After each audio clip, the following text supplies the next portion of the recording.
Bienvenida, bienvenido a esta nueva exploración. Hoy nos metemos con un tema clave, cómo representamos el terreno, ¿no? Con sus formas, sus alturas en algo plano, como un mapa. Efectivamente. Tenemos aquí un material interesante sobre topografía, planimetría, altimetría y curvas de nivel. Y la idea es, pues, entender cómo funciona esa traducción del 3D al 2D. Ajá. Cómo se consigue que un mapa nos muestre no solo dónde está algo, sino también la forma del relieve que tiene. Claro, el paisaje. Ok, vamos a analizar esto. El texto arranca con un concepto base, el sistema de planos acotados. ¿Podemos empezar por ahí? ¿Qué es exactamente? Claro. A ver, es un método fundamental en topografía. Sirve para definir la posición de puntos en el espacio. Mm, Imagina cualquier punto que quieras situar, una roca, no sé, la esquina de una casa. vale. Pues con este sistema lo defines con dos cosas. Primero, su proyección horizontal. O sea, ¿dónde caería ese punto si digamos, lo aplastáramos en vertical sobre un plano de referencia? Ya, como su sombra, en el suelo. Algo así, sí. Y segundo, su cota. Has mencionado la cota. ¿Qué es exactamente esa medida? La cota es, bueno, sencillamente la altura de ese punto. La altura. Sí, para ser precisos, es la distancia vertical que hay desde el propio punto hasta ese plano horizontal de referencia que hemos elegido. Vale. Así, cada punto tiene su sitio en el plano, la proyección, y su altitud, la cota. Con suficientes puntos así definidos, pues ya puedes calcular distancias, desniveles. Entiendo. Ahora, aunque matemáticamente es muy útil, tiene una pega, ¿sabes? ¿Cuál? Que mirar un plano lleno de puntos con numeritos al lado, pues no te da una imagen mental clara de si eso es una ladera suave o un barranco. No es muy visual para entender la forma del terreno. Comprendo la limitación, sí. No ves el relieve, solo números. Y supongo que ahí es donde entran, bueno, otras técnicas. Exacto. De hecho, el material que tenemos dice que todo levantamiento topográfico se basa en dos pilares. Menciona planimetría y altimetría. Son como las dos caras de la moneda para esto. Se podría decir que sí. Sí. Son complementarias y esenciales. A ver, la planimetría es la parte que se centra en representar a escala los detalles del terreno. Los detalles. Sí, pero sobre una superficie plana. Y fijándose solo en la posición horizontal. Piensa en ríos, caminos, edificios. Su objetivo es mostrar dónde están las cosas, en el plano XY, por así decirlo. Vale. Y ojo, un detalle importante. Aunque en el plano final ignora el relieve para la representación, durante la toma de datos sí que hace algo crucial. ¿El qué? Corrige las distancias que medimos inclinadas en el terreno. Las convierte a su equivalente horizontal. Sin esa corrección, el mapa, bueno, no sería preciso. Vale. La planimetría nos da el mapa base, digamos, la ubicación en horizontal. Entonces, la altimetría. Tiene que ser la que añade la tercera dimensión, ¿no? La altura. Justo, exacto. La altimetría se ocupa de eso, de determinar y representar la altura, la cota de cada punto, siempre respecto a un plano de referencia común. Ajá. Es la que realmente nos permite visualizar el relieve, las formas del terreno. Y la herramienta más, bueno, la más común y visual para hacerlo son las curvas de nivel. Las famosas curvas de nivel. Esas son. En esencia, la altimetría mide las diferencias de altitud, los desniveles. Lo interesante es ver cómo juntas planimetría y altimetría nos dan la imagen completa, el dónde y el a qué altura. Permiten representar el mundo real en dos dimensiones de forma fiel. Tiene toda la lógica esa combinación, sí. El texto también subraya que para representar estas desigualdades del terreno, el relieve, vamos, la cartografía española usa mayoritariamente el método de curvas de nivel. Eso es. Pero antes de meternos de lleno con ellas, hace una distinción de términos que, bueno, me ha llamado la atención. Habla de carta, mapa, plano topográfico y croquis. Es importante saber qué es cada cosa. Bueno, es útil para entender de qué tipo de documento hablamos, ¿sabes? Una carta normalmente se usa en navegación. Representa costas, fondos marinos, islas, esas cosas. Vale. Un mapa, pues suele cubrir zonas muy grandes, un país, una región, y claro, al ser tan extenso, no puede tener muchísimo detalle, ni en planimetría ni en altimetría. Entendido. ¿Y el croquis? El croquis es más como un boceto rápido, a menudo hecho a mano o con una escala solo aproximada.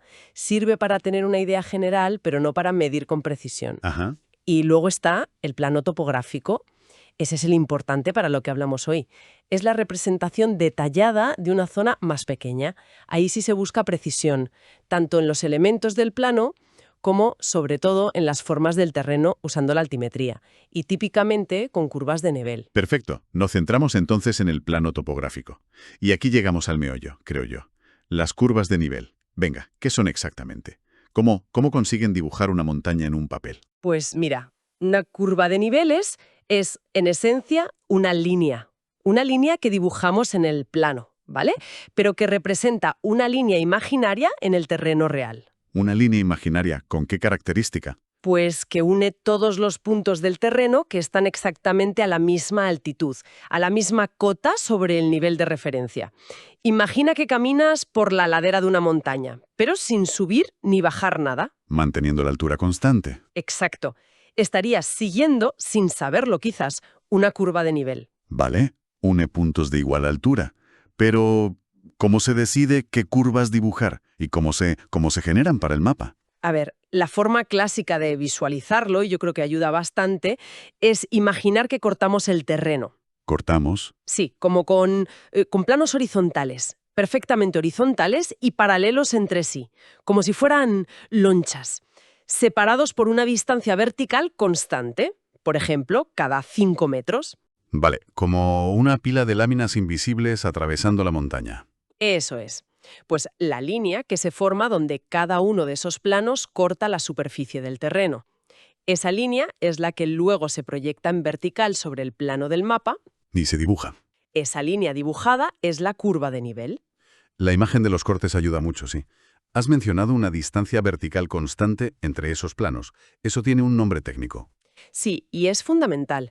Se llama equidistancia. Equidistancia. Es precisamente esa diferencia de altura constante que hay entre dos curvas de nivel seguidas que ves en el mapa. Piensa que sería imposible, y haría el mapa ilegible, dibujar una curva para cada milímetro de altura. Claro, estaría todo lleno de líneas. Exacto. Por eso se elige un intervalo regular. Puede ser 1 metro, 5 metros, 10, 20. ¿Y de qué depende elegir uno u otro? Pues de dos cosas, principalmente. La escala del mapa. A más detalle, o sea, mayor escala, normalmente la equidistancia es menor. Y también de cómo sea el terreno. Ah, claro. En zonas muy llanas se usa una equidistancia pequeña, para que se note algo de relieve. Y en zonas muy montañosas, una mayor, para no llenar el mapa de líneas pegadas. Hay como una regla práctica. Sí. Intentar que la separación física entre las curvas en el papel no sea menos de 1 milímetro, más o menos, para que se puedan distinguir bien. Tiene sentido. ¿Y esas altitudes, las cotas, respecto a qué punto cero se miden? ¿Hay un estándar? El estándar general es el nivel medio del mar. Pero claro, el nivel del mar no es algo fijo, varía un poco. Ya. Por eso, cada país o región suele fijar un punto de referencia oficial. En España, para la cartografía oficial, el nivel de referencia, la cota cero, se estableció hace tiempo a partir de mediciones del nivel medio del mar en el puerto de Alicante. Anda. En Alicante. Sí, así que todas las altitudes que ves en un plano topográfico español están referidas a ese nivel cero de Alicante. Un pequeño detalle, pero con su historia geodésica. Curioso lo de Alicante, sí. Le da un punto concreto. Ahora, cuando miras un mapa con estas curvas, ¿son todas iguales? ¿O hay alguna forma de distinguirlas para leer más fácil? Porque imagino que contar muchas líneas finitas puede ser un lío. Claro, se usan trucos, convenciones, para que sea más fácil. Normalmente encuentras dos tipos principales de curvas. A ver. Primero, las curvas ordinarias o normales. Son las líneas más finas, las más numerosas, son las que marcan el intervalo de la equidistancia que se ha elegido. Si la equidistancia es 10 metros, pues tienes una curva ordinaria cada 10 metros de altitud. Vale, las básicas. Eso es. Y luego están las curvas maestras. O directoras. ¿Y esas? Estas se dibujan más gruesas. Y lo importante, lleven escrita su cota, su altitud, encima de la línea cada cierto tramo. Ah, eso ayuda. Mucho. Suelen agrupar varias curvas ordinarias. Por ejemplo, puede haber una curva maestra cada 50 metros o cada 100 metros. O sea, cada 5 o 10 curvas ordinarias. Así ves rápido la altitud de una zona sin tener que contar una por una. Eso de las curvas maestras suena muy práctico, la verdad. ¿Hay alguna otra ayuda visual que se suele usar? Sí, a menudo se usan también las cintas ipsométricas. Tintas. ¿Qué? Ipsométricas. Es básicamente colorear las zonas del mapa que quedan entre ciertas curvas de nivel. Se usa una gama de colores, verdes para lo bajo, luego ocres, marrones para altitudes medias y altas, a veces blancos o azules para nieve o glaciares. Ah, los colores del relieve. Exacto. No te da la precisión de la curva, claro, pero sí una idea visual muy rápida y general del relieve. Hace que las montañas como que salten a la vista. Vale, ya tenemos las líneas, las maestras, los colores. Pero lo fundamental es saber interpretarlas, ¿no? Sacar la información. ¿Qué reglas o propiedades tienen estas curvas que nos permitan, bueno, entender la forma del terreno? Mencionaste antes que no se cruzan, por ejemplo. Exacto, esa es una. Las propiedades de las curvas derivan de su propia definición, de ser líneas de igual cota. Y son clave para interpretarlas bien. A ver, Son siempre cerradas. Toda curva de nivel, si la pudiera seguir entera, se cierra sobre sí misma, aunque a veces el cierre se salga del mapa que tienes delante. Nunca acaban en medio de la nada. vale, cerradas. No se cruzan. Dos curvas de diferente altitud no pueden cruzarse nunca, porque un punto del terreno solo puede tener una altitud. Si se cruzaran, ese punto tendría dos cotas. Imposible. Lógico. No se bifurcan. Una curva no se puede dividir en dos de la misma cota. Tampoco. Solo pueden tocarse o juntarse, parecer que se unen. En un caso muy extremo, un acantilado vertical, una pared de 90 grados. Ahí las curvas de distintas alturas coincidirían en la proyección horizontal, se verían como apiladas en el mapa. Entendido.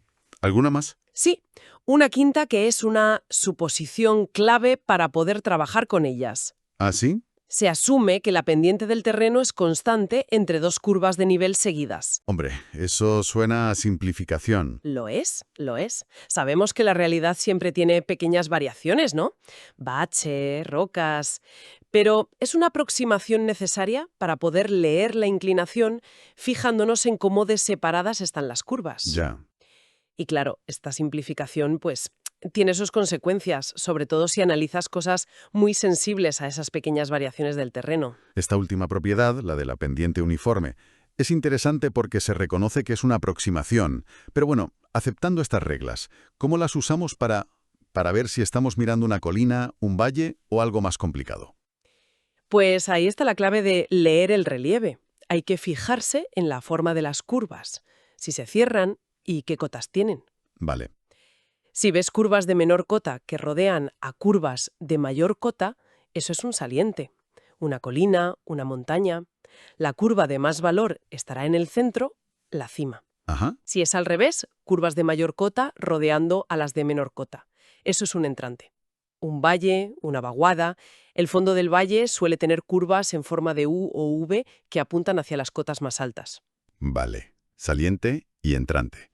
¿Y cimas o depresiones? Una elevación aislada, una cima, son curvas cerradas donde las de fuera tienen menos cota que las de dentro. A veces marcan el punto más alto con un puntito y su cota exacta. Ujú. Y una depresión cerrada, una hoya o una dolina, por ejemplo, también son curvas cerradas, pero al revés. Las de fuera tienen más cota que las de dentro. Para que no te confundas con una cima, a veces les ponen unas rayitas cortas perpendiculares, apuntando hacia dentro. Ah, qué curioso. Y luego están los puertos o collados, el típico paso entre dos montañas, ¿sabes?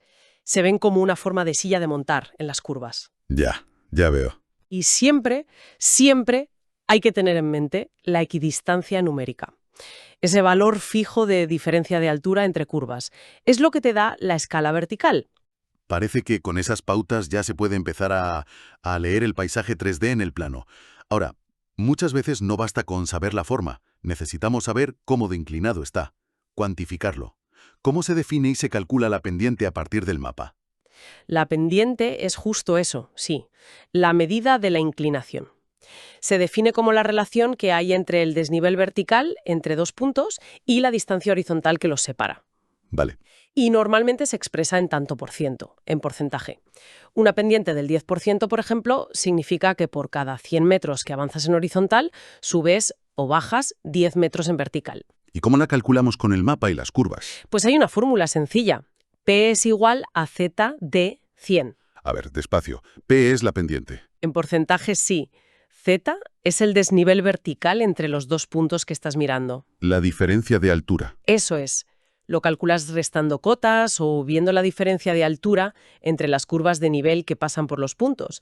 Si un punto está en la curva de 150 metros y otro en la de 170, pues Z son 20 metros. Vale. ¿Y la D? D es la distancia horizontal entre esos dos puntos. Esa la mides directamente en el mapa, con una regla. Ah, en el mapa, sí. Y luego la conviertes a distancia real usando la escala del mapa.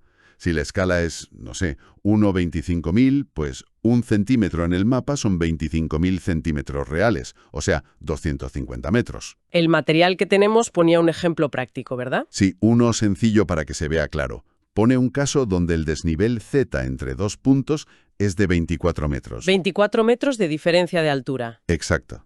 Y la distancia horizontal D, medida en el mapa y pasada a escala, es de 100 metros. Vale. Aplicas la fórmula P igual a 24 metros. 100 metros. 100. 100. Y te da P igual a 24%. O sea, una pendiente del 24%. Eso es. Una inclinación media del 24% entre esos dos puntos. Y esto se ve en el mapa. Cuanto más juntas estén las curvas, para la misma equidistancia, claro, mayor es la pendiente. Cuanto más separadas, más suave es el terreno. Clarísimo. Hemos recorrido desde los conceptos básicos hasta la interpretación y el cálculo. Si tuviéramos que resumir la esencia de todo esto, ¿cuáles serían los puntos clave a recordar? Pues yo diría que la esencia es que la topografía nos da como un lenguaje, ¿no? Unas herramientas para poder capturar y comunicar cómo es nuestro entorno en 3D, pero en un formato 2D que podemos manejar. Un lenguaje para leer el terreno. Eso es. Hemos visto que se basa en la planimetría, el dónde en horizontal, y la altimetría, el cuánto en vertical. Y que la forma más visual y usada para la altimetría son las curvas de nivel. Ajá. Esas líneas mágicas de igual cota. Cómo están dibujadas, cómo de separadas están. Eso nos dice si hay una pendiente suave, un precipicio, una cima, un valle. Saber leerlas es como aprender a leer el relieve directamente del papel. Y conectando esto con una perspectiva más amplia. ¿Por qué es útil o importante entender estos principios para alguien que consulta este material o nos escucha? La utilidad es enorme. Y en campos muy distintos. Saber interpretar un plano topográfico, entender las curvas, la equidistancia, calcular una pendiente, es una habilidad fundamental. ¿Por ejemplo? Pues piensa en ingeniería civil, para diseñar carreteras, presas, canales, cualquier obra que toque el terreno. En arquitectura, urbanismo, para saber dónde y cómo poner un edificio, planificar una ciudad. Claro. En ciencias de la tierra, geografía, geología, hidrología, para estudiar cómo cambia el paisaje, los riesgos naturales, por dónde va el agua. En agricultura, gestión forestal, para planificar cultivos, riegos, evitar la erosión, incluso para ocio, ¿no? Totalmente. Senderismo, escalada, bici de montaña, orientación. Una buena lectura del mapa es vital para la seguridad y para disfrutar. Básicamente, nos permite entender y dialogar con el mundo físico que nos rodea. La verdad es que sí, es una herramienta súper transversal. Se aplica en todas partes. Sin duda. Y, bueno, por dejar una idea final, para darle una vuelta. Sí. Volvamos a esa suposición clave que hicimos. La pendiente uniforme entre curvas de nivel. Aceptamos que es una simplificación necesaria, ¿vale? Sí, lo comentamos. Pero, ¿qué implicaciones tiene ignorar la microtopografía real? Esas pequeñas ondulaciones, las rocas, los surcos que existen entre las líneas que dibujamos cada 5 o 10 metros de altura. Lo que no sale en el mapa. Exacto. ¿Cómo pueden afectar esas irregularidades, que no vemos representadas, a cosas como por dónde va exactamente el agua cuando llueve mucho en una ladera? O si un trocito de terreno aguanta bien una cimentación delicada. O para ciertas técnicas de agricultura de precisión. Es verdad. Y ya mirando al futuro, ¿qué posibilidades nos dan las nuevas tecnologías? El LIDAR desde aviones, los drones con sensores cada vez mejores, nos permitirán capturar y, sobre todo, representar esa complejidad a pequeña escala de forma más fiel en los mapas. Mapas más detallados aún. O quizás Mapas que reflejen mejor esa rugosidad intermedia del terreno, no solo las grandes formas. Es un reto interesante para la cartografía moderna, ¿no crees? ¿Cómo representar mejor esa realidad compleja?